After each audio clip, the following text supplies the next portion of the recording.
Merhaba arkadaşlar, yepyeni haberlerle karşınızdayız. Afra Saraçoğlu Mert Ramazan Demir ile ayrılık iddialarına net yanıt verdi.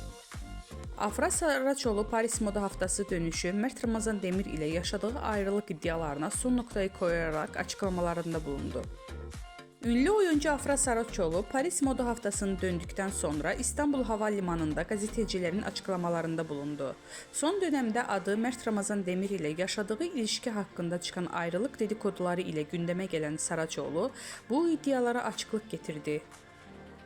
Saraçoğlu yeni projede olan Abi dizisinde başrollerini paylaşacağı Kenan İmirzalıoğlu ile arasındaki yaş farkı hakkında sorulara da yanıt verdi.